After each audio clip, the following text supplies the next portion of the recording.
this afternoon I told you that we're going to have an exciting time because I have two very interesting guests in the house. Yemi Blaq and Ose Rami. Ose Rami means God's gift. Did I get it right? Ose Rami. All right. I like to get people's names right.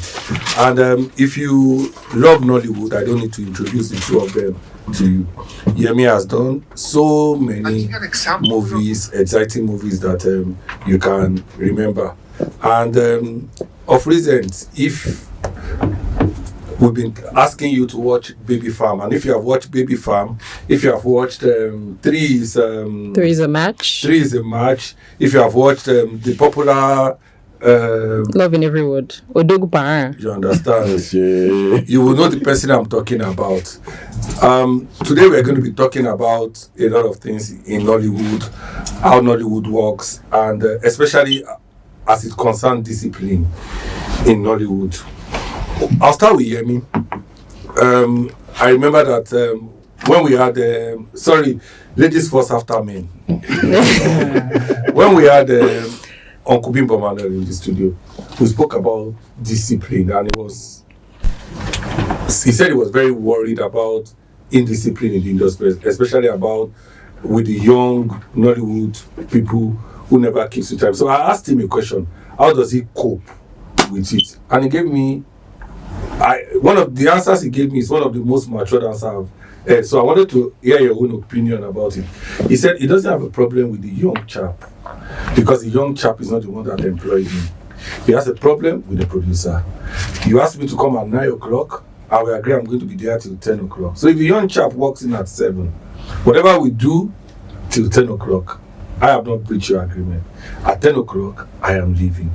Now he's even going to be smiling with the young person. He doesn't have a problem with the person.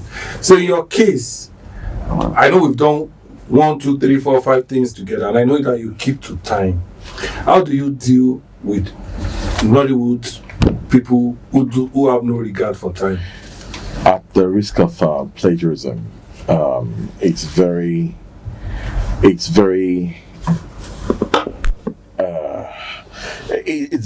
amazing how like minds work, because that's the same thing I adopt. So for me, as I grow older, I realize when people say something, which means that you cheat the children with your maturity. But as I've grown older, I realize that proverb is wrong. Because the more you know, the more you now start to teach yourself other people, because you put yourself in their shoes and you understand and all that. But for me as a professional, as long as I'm within the ages of my contract, I have no problem. So if you ask me to be there by 9 o'clock, I'll be there 9 o'clock, knowing that my exit time is a certain time, and I'm not going to go beyond that. If I'm going to go beyond that, I'll be paid for it. So whatever happens with the younger folk or it doesn't always happen with the younger folk. Some older folk are very indisciplined. But for what happens with the other party, that's your problem. I just stick to my agreement with a smile on my face. Okay, I got to say, will you say that when it comes to timing, you are disciplined? Oh, yes, I am. When you are working, you keep to time? I keep to time. So the only time you'll find me not keeping to time is if I've worked with a particular producer over and over again, and I realize that they never keep to time, because there are times where you have to resume set. Sometimes we're filming shortlets and stuff, and then they'll tell you, be there for 8. You get there by 8 and nobody's there. Even the crew, they are not there. And then when you even probably maybe see the manager of the house, they'll tell you, but we told them that we won't give them access till 10 a.m. So when I work with you the first time, second time, and I know that is how you operate, I will work with you on that level. But if I work with a producer and I know that this producer keeps the time, I'll definitely keep the time. So yeah. There's something exciting about you, and it's the fact that you two very extreme things are things that you are very interested in. I see that you do a lot when it comes to sports. What team do you support? Man City, by the way. Oh, okay. Yeah, we're not doing so well, but yeah. Why's that uncle telling us? Are you a Manchester United fan? I see that you are interested in football and you're also into Nollywood. You started with football and you were doing very well as a football pundit, so such to say. How did you get into Nollywood? What was the attraction? Okay, so not to sound cliche, but I always wanted to act as a child. And I remember when I finished school, I went for my very first audition. I'll never forget. I went for my very first audition. Audition time was like 8 a.m. And that was my first. I strolled in by 8 a.m. and I was number 2000 and something. I was like, what is going on here exactly? Then I realized that, if you tell you 8 a.m., people are probably there like 5 a.m. So I didn't even audition that day. And then the lady in charge of like taking people in, she was like, oh, don't worry, come tomorrow, because it was a 2-day audition. And she was like, oh, come tomorrow, we'll continue with the numbers from today. Me too, I still came the next day by 7, thinking, okay, like an hour before, and besides, we'll start with the numbers for that day. Nothing. They started fresh numbers. Anyways, I still got to audition that day. I went for my second audition. I was like, I want to act, but I think I'll take a break because it's, you go for auditions, you're standing under the sun. Look at me now, look at my skin, I'm a baby girl. I'm like, what exactly is going on in this industry? So I took a break. But in 2018, I got my first movie role, by the way, with Yemi Blaq, and I shot my first film in 2018. Shot the second in 2018. What was that Obi's film? Heart and Soul. Okay. Yeah, Heart and Soul was a limited medical series. Then I worked with Blessing Egbe, and then I went for another long break. I went for the World Cup. When I got back from the World Cup, it had boosted my CV in the sports industry. So I was doing a lot of sports. Then in 2021, a filmmaker reaches out to me, Bumi Ajakai, and she's like, I've seen a couple of your work. I want you to come and do something. I like the way you speak. And then I went and I did something. And from something, I did something. And from something, I did something. And yeah, that was how I started doing 70-30. Sports is suffering a little bit, but eventually we'll find the balance. Okay. If you don't mind me stepping in here, that's really amazing. Something you mentioned about the fact that when people go for auditions, they get there 2 hours, 3 hours before. It says a lot about how people are and the way their minds are and the way people's minds function. So people, when they need something, they're all out for it. They show a different facet of their personality, but when they get it, they become something else. Mm-hmm. So these people get to start auditioning, they get to get this part, and then they get a little bit of fame, and all of a sudden, they can't make time anymore. And that is just absolutely crazy, because the same thing she talked about way back in the day, 2002, 2003, when we were doing the same thing, it was still the same situation. People would go and they would wait. And this same set of people who would wait on Abegi at the National Theatre, who would wait for hours to get auditioned, are the same ones that you call them now. In 3 days, they tell you they're on Onitsha Bridge. Sorry. Sorry, man. I'm intrigued with your answer, and I want to know, if you hadn't an option in sports, would you have taken that break you took? Of course not. I would have taken the break. It's because I had something to occupy me. I think that's why. Yes, fair definitely. Enough. Okay, now I'll go back to Yemi. Mm-hmm. A lot of people say old Nollywood, new Nollywood. You understand? And you are one of the few that I know that had worked so much with what we call the old Nollywood, and is still working with the new Nollywood. I'd like to ask you, how do you see the work ethics of especially the young new actors compared to the old ones? I think that there's a marked difference. So for the older guys, I think that's, once again, because of the grind that was involved in it, because way back in the day, it's not something about just coming and doing a movie and blowing. For most people, it didn't happen that way. They didn't just do one film and blow. People had to be, they had to grind and work up the rung of the ladders. But these days, it's a lot different, because with one movie, you can become the talk of the town. With one social media post. In fact, recently, some guy reached out to me and said, bros, this social media something, you're consequence. Seriously, I'm like, yeah, I've been thinking about it. I want to build a profile, start my YouTube. And he said, yeah, because, my car, when I don't change bros, now, the more skit when I do, now I take bam. You know what I mean, right? So that's what happens. Most of the time, you do one movie, you do a skit, and then you get the blow, and then you're all over the place. People don't understand that there's a discipline that comes with having to work for something, having to feel that you earned something. And for the older folk, that's most of the time, there's a feeling, there's a knowledge of the fact that this is something you worked for. It is a legacy that you built over the years. So most of the time, they want to keep to that. So I'm not saying that there are no bad eggs amongst older folk or people who are indisciplined. It's a thing, but it's more rampant with the young people. Okay.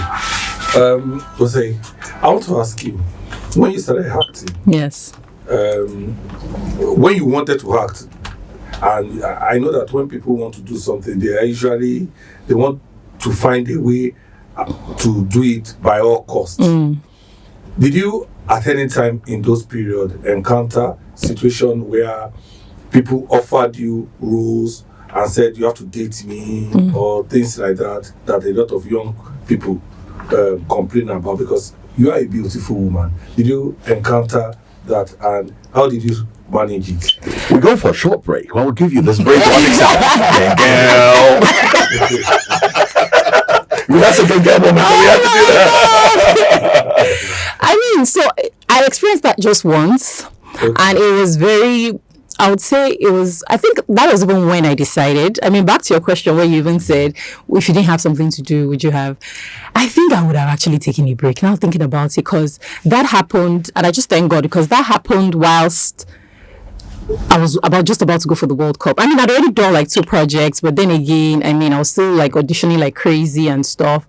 And then this producer sends me a DM on Instagram and it's like, oh, you could come to my office. I didn't know him at the time, just come to my office. We're running auditions and stuff. So I went to check him and also that he had done quite a lot, he had done a lot. So I was like, yay, my moment, finally. So I went to his office and I mean, there was a receptionist, ushered me in, they even gave me Coke. I say, let me not drink it, let them not think that I'm not serious. Yeah. So I will come back to this Coke after they have given me that role. So I went in and then he gave me a script and asked me to just read through. So I read through and then I came in and I acted and he was like, no, you're not giving me. It's a very sexual scene. I need to feel, okay, use me as the actor. Yeah. I said, okay, sir. I was acting. He said, no, I'm not hard enough. You're not hard as how? Is it not audition that we're doing here? Are you even an actor? I'm like, okay. My mind was just like, I just need to get out of because the door was shut. I'm like, let me just leave this place in one piece, So I left and then he sent me a message and he was like, yeah, I think I can train you. I think I can help you. I think we can work something out if you get what I mean. I said, I don't get what you mean. What do you mean? Come on, explain. I was like, do you think you can just make it in this industry if you don't drop something? And then we had that lengthy conversation and after which I blocked him. I've never heard from him again since that day. So I blocked him. But that is even like the least, he really didn't leave. So that's why most times I will forget about it because he didn't even leave any. The one thing that I would say that has really triggered me in this industry that I would say I sat and I was like, wow, was when I went for an audition and then the casting director looked me in the eye and said, you're a great actor, but you can never make it in this industry unless you tone. And I was like, I'm sorry. And I said, no, you can't make it. You can't make it. Because look at all the girls. Everybody's yellow. The camera started educating me. Say camera was not built for the blacks. He's a big filmmaker. He does really big jobs till date. And he's like, camera was not made for the blacks. The camera was made for the white people. Can't you see it's only light-skinned girls that shine through. If you want to make it in the industry, you have to bleach. I said, okay, thank you, sir. And I left. A few years down the line, he reaches out to me and says, I want to work with you. When I say few years down the line, I mean this year. And he says, hi, it's been a minute. I'd like to work with you. I said, I've not yet bleached. And he's like, what? I said, I've not bleached. He's like, what do you mean? And I remind him, I said, he never said that. He can never say it. I said, sir, you said it. You said it. There's this saying that who shits no, they remember now. They remember. You said it. He did apologize though, but you said it. And what if I had gone to bleach, right? But then this melanin, he don't play, so. Sorry, one Oh, yes, I did. One more thing, please. Yes, remember one of the first things I said when I came in here? Please say it. You look really good. Your skin is amazing. I'm glad that you didn't bleach. I'm glad that you're enjoying and showing off this black skin. Before I move, somebody shout hallelujah. Hallelujah. Let's go. Before I move to the next question, what you did? Somebody came here, an actress, I won't want to mention it, and she said it on here too that somebody told her the same thing and she bleached. You understand? She did bleach. She got some couple of those, but after a while, she thought about it and felt that this is stupid of me, and so she stopped using the cream. And she didn't get back to her natural, but she just stopped using the cream. So I've heard it several times that actresses have told me that they don't use people who are not black, but I asked myself, Genevieve is black. You understand? It can't get bigger than that. You understand? And a lot of other people, even the younger generation, who are doing what Tola Jones is black, Bola Moda is black. So please, young actors, if you don't want to bleach, there is no reason for you to bleach. Even if you want to bleach, please don't bleach. So I'm saying yes. Yemi, let's go to you. One of the issues in the industry today is people have taken film marketing to become dancing. Whenever you and is either when you see a film coming out, it's either of two things: either the producer is dancing, or the producer is making skits to try to push the movie. Even Almighty RMD had to do a skit to push radio voice. Not a skit, skits. You know, because I had an argument with somebody, and I said one thing I know is RMD will not do meet and greet, which he didn't do. You know, because I remember that when Genevieve was going to release a movie years back, and the distribution company said she should come and do meet and greet. She said, if I have produced the movie and I am in the movie and Peter Doche is in the movie and you don't know how to market the movie, leave the movie. You understand? What's your opinion on meet and greet, dancing and doing skits to push the movie? Well, the thing is, unfortunately, it's amazing how much. Well, it's a dual thing, because it's unfortunate how much creativity, a lack of creativity, there can be in a creative industry, because that is one. That's why people are jumping on the bandwagon. Also, that's from the intellectual perspective. From another perspective is the fact that there's a collective dumbing down of the masses that has happened over the years. So the people the material that's being churned out constantly, and the media and everywhere else, is collectively designed to dumb down the people. So we have a nation of not very smart people. Growing up, people were smart because you were not only taught on the curriculum, you were taught to think for yourself. And that's why a lot of us who are a certain age group and older, we are able to, just have that innovative thought, and then not just even innovative, original thought. But these days, TikTok and the social media is taking over. So what's being churned out is what's being accepted as the norm. So now, as a business owner, do you start bringing original to a table where there's a norm of dumb that works? So if they say shake your bum bum, and you've made an investment of close to $1 billion, and you want to bring original about it, I don't blame anyone who wants to shake their bum bum. I think that's the way. Unfortunately, it is a thing that's worked, that's proven to be working, and people are just jumping on it to make sure it works. So yes, I don't blame RMD for doing that. If I do a big movie tomorrow, who knows? I might just dance myself. If it's going to bring people there and save my investment, why not? You know why I think it works? Yeah. 5 movies were released on Friday. Yes. Owambe Thieves, Make Nation, Ashrebi Diary. I'm trying to remember the other ones. Yeah. The person that danced most is the person that is raking in the highest amount of money. That's it. If it ain't broke, don't fix it. That's it. It ain't broke. So at the end of the day, that's it. It's a conversation. See, when you're with your friends, there's certain things that are opinions that you hold close to your heart, but you don't say them in public because you say them with your friends. You know what I mean, right? There's certain things that as a filmmaker, there's certain movies that I want to make, but I'll never make them because I know that the level that I'm thinking is an artistic level. How many people are going to resonate with that artistically? But when you make something else that is fluffy and it's going to make you money, my dear, make fluffy, because you're not going to take that. When you go and speak English for a bank manager, so no, the bombastic all over Benny, they don't give you anything. They'll give you the 15 naira as your account. But if you're fluffy, just go there and speak pidgin. I know someone way back. This guy was a friend of mine. You know him, one of the warlords from the Niger Delta. He would be at home on Sunday and have about 60-70 million delivered to him. If his bank manager was in church, they called him and they needed something, they were, I will leave there immediately. The guy doesn't speak English. My brother, if he's dancing, my brother, shake your bum bum. Shake what your mama gave you. Sorry. Before you go, to Yemi. Yeah. You were in House of God. Yeah. And quite a number of your fans saw you in a different light. Yeah. Because you were not just in an historic film. Yeah. You were basically speaking Yoruba. Some knew that you were Yoruba, but many didn't know your ability to speak the language for that long.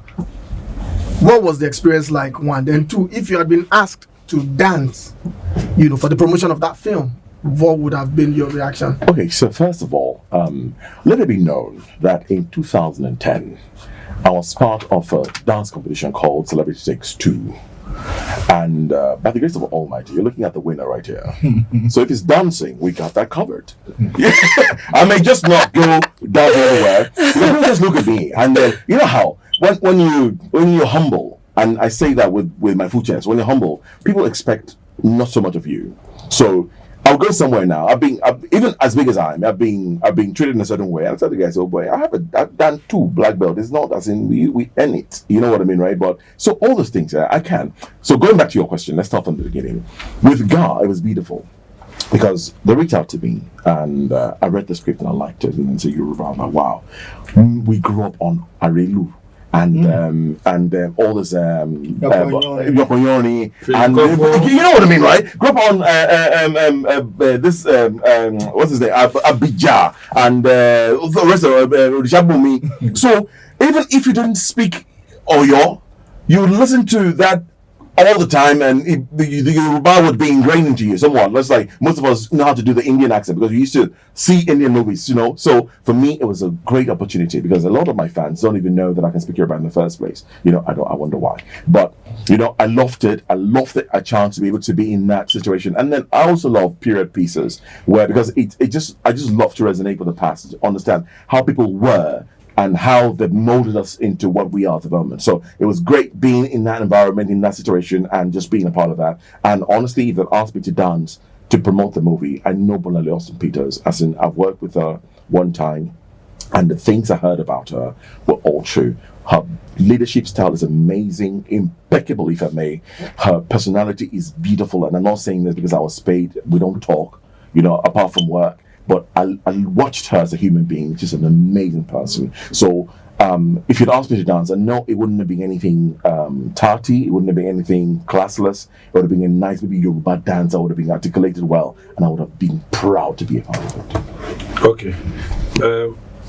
I'll say, my question is to you next. Okay. You speak English, French, German, Kajun. Where did you get Kajun from? I have no idea. I have no idea. Okay, but you speak English, French and German, yes, please. Okay. Now, that's even not my question. I just wanted to confirm. Okay, yes. My question is this. I've seen you. You are one of the few young actresses that I watch a lot of. I tell people around me, there are only very few people who watch as much Nollywood as I watch. I agree. So I probably must have watched all your films on YouTube. You understand? So, but one thing about you that I've seen is the fact that most other Nollywood actresses, it is easy to say when you see them on a poster and you read the story and okay, she's the one playing the rubber girl. Oh, this one, she's the one playing, because they've allowed themselves to be stereotyped. But I've seen that in some of the movies you've done. I saw you in what's the name of that one? Why am I always forgetting? Love in Every Word. You were not a particularly nice person. In Three is a match. You were a soft minded person. In Baby Farm, you were wicked. If I hated your character. I know. In that Baby Farm. How have you been able to do that easily? How were you able to make sure that you were not stereotyped? I don't really think that I particularly did anything, and that's the beauty of casting directors. You know how most times nobody ever, even when they typecast a particular actor, there's that one job that you just get and then they act it and people are like, how, from where to where? I think I would say that I have just been lucky not to be typecast this early in my career. So I've played the witch, I've played the wicked girl, I've played the lover girl. I think that whilst I know that I am really good, I think that I have just been lucky. I mean, casting directors have just really seen that, and that's the beauty of what's it called, having like closed readings and actually auditioning people. And even like when you get to that level, the beauty of calling in actors for chemistry read and just generally like closed readings is because you can now see you can be able to see the actor in a different element.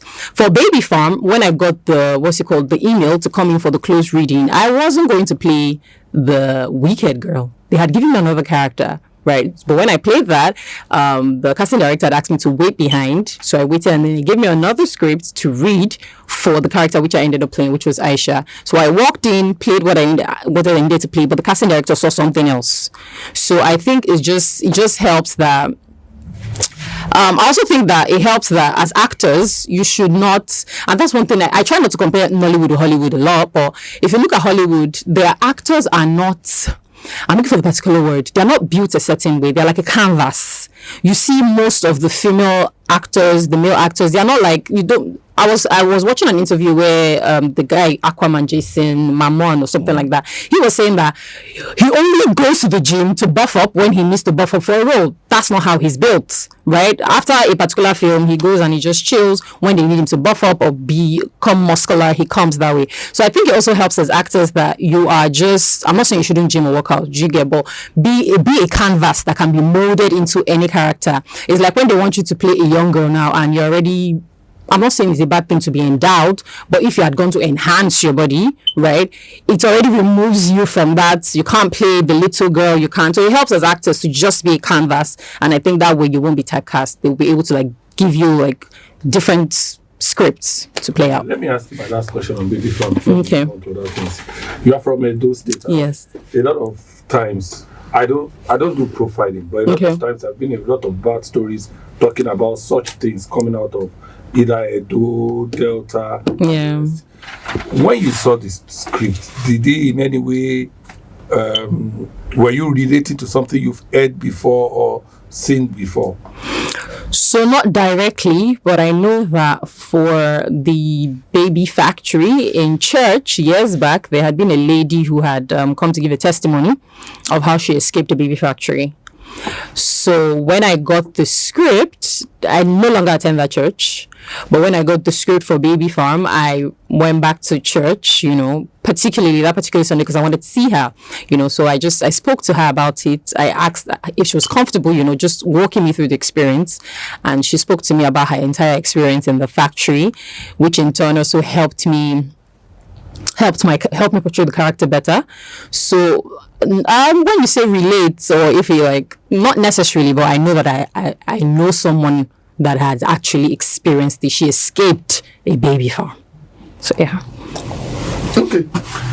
Of all the characters you play, which would you say have given you that challenge, that challenge? I know every character comes with a challenge, but there's one that you would say so far has stretched you to your limit, or even beyond your limit. So there's this particular film I did for Rock. What's the title now? Whoosh!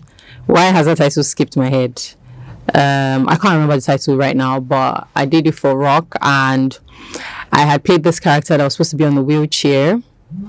Really sad, because I'm a happy person in real life. We shot that film for a few weeks and I couldn't smile. I really wanted to be in the character. I didn't want to break out of the character because the character had been in an accident, and she was depressed.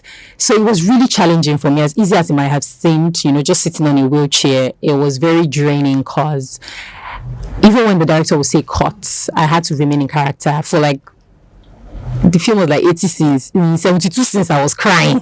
I was depressed. I was crying. And generally, I really don't cry per se, not because it's a sign of weakness or anything. I think my tear gland is just dry. So, so it was really difficult, having to cry. And director would be like, director, you start explaining, director, if you're really sad, tears doesn't really have to come out. You can be really sad and, it's just, director say, cry, my dear. We'll wait for you. Cry. So, yeah, I would say that has been my most challenging role. Okay. I know Yemi Blaq. Well, a lot of people do not know, or some know, that you're from Ondo. Yes, sir. Many thought you were born in Lagos and grew up in Lagos. But I know that you're from Ondo. Born in Ondo, grew up in Ondo. So, which of the schools did you attend, and when did you come to Lagos? One.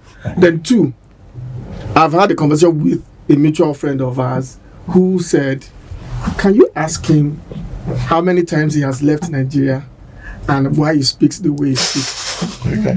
So I went to Ademi Primary School. From there I went to St. Joseph's College. And then I came to Lagos, went back to Ondo. I moved to Lagos to start living. I think I lived in Lagos for a couple of years from 1990 to 1991. Then when I came to live here, I was I think 2004 when a family moved to Lagos. So I lived, my formative years were spent in Ondo town, Ondo state. And I mean, I've traveled out quite a number of times, I can't count.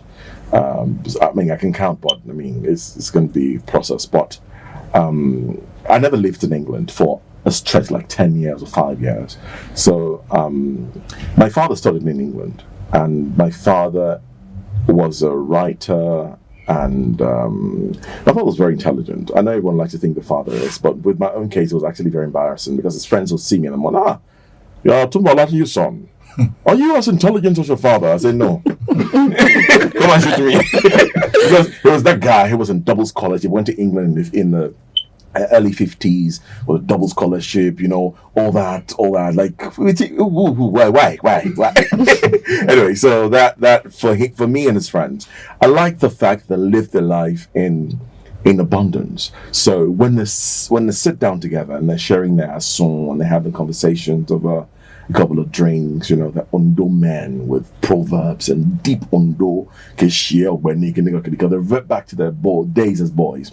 And when they speak English, they speak impeccable Queen's. It's not even British accent, it's Queen's English, proper enunciation, proper pronunciation, you know what I mean, right? So at some point growing up, I mean, that's what I was exposed to.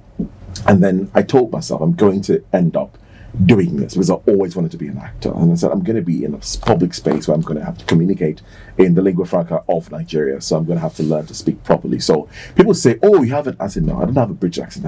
I speak properly. I try to speak properly. So that's the history so far. But seriously, so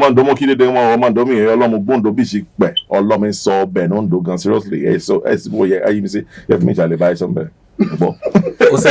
Do you understand your language like that?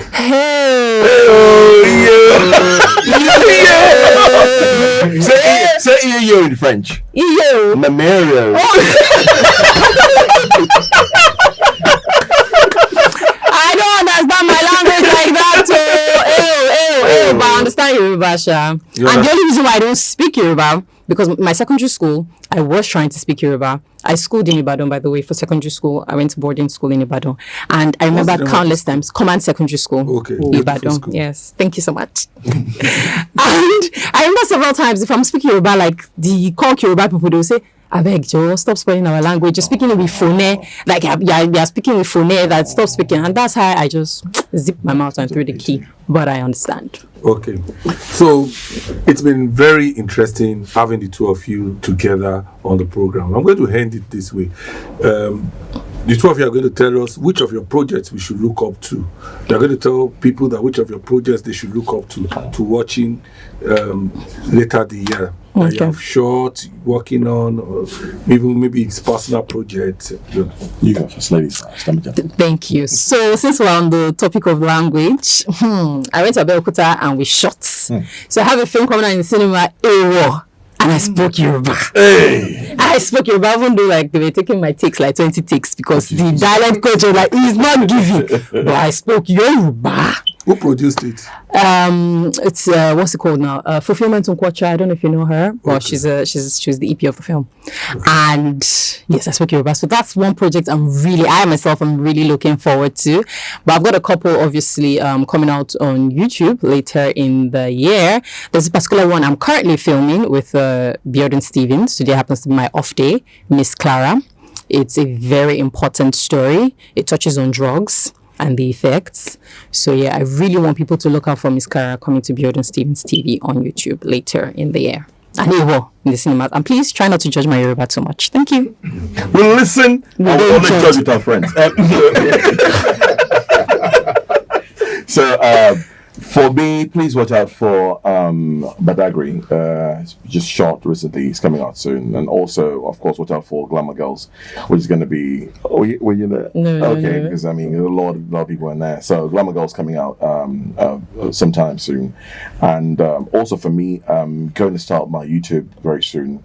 It's going to be Yemi Blaq Television. Yes, so, so we're doing an alloy of story, because I really honestly have been thinking about it. I don't want to do stories that are just art and highfalutin. So, but I want to do a mixture of that. So a lot of art and a lot of are just stories that are very beautiful. Because I saw the one that this young lady did, and I have to say kudos to her. Kudos to Bimbo. So kudos to Bimbo. That story, Broken Hallelujah, beautiful one. Broken Hallelujah. And I also have to say kudos to her. A big kudos to you, because I worked with her sometime, one time only, on Pain My Heart on Uduak Song Television, and we didn't have in fact, I think we probably spoke more here in the room than we did on set. She played my younger sister, but the chemistry, you would not know that it was absent, because we didn't have time to really relate. So I didn't know her, but because I would come with my A game and she came with her A game, so we looked like real siblings on there. I didn't even notice until I saw it. I'm like, wow, this girl was really good. Like, she's really good. So I dare say she's really, very talented. So yeah, so please, Yemi Blaq Television coming out soon. Now you guys are most spectacular, man.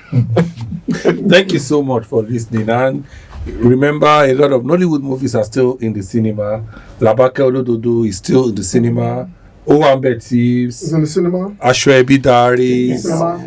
Make Nation. Still showing. Make Nation is said to be the best movie for your children at this period of time. It's a very... I've not seen it. Family story. I've read a lot of reviews, and even Beyond Stevens told me about the fact that it's a good movie for young children that can mold the mind of children and the way they think. Radio Voice by RMD is in the studio, and this week Aduni is also coming in the cinema. It's a loaded April, and May is also building up. I saw Ni Akim I saw the trailer of the movie My Mother is a Witch, something like that. Powerful trailer with Messi Aigbe. I know Red Cycle is also coming. Yep, Nora Awolowo, that's my G. Yeah. So it's a beautiful time to love Nollywood, because there's so much coming out on in the cinema, on the streaming network. Till next week, when we'll come back to talk to another Nollywood star and to also analyze the news.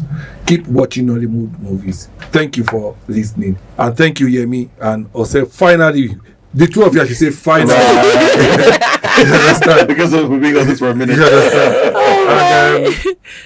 Baron, thank you for coming. Till next week, when we'll come back with another set of guests. Keep listening.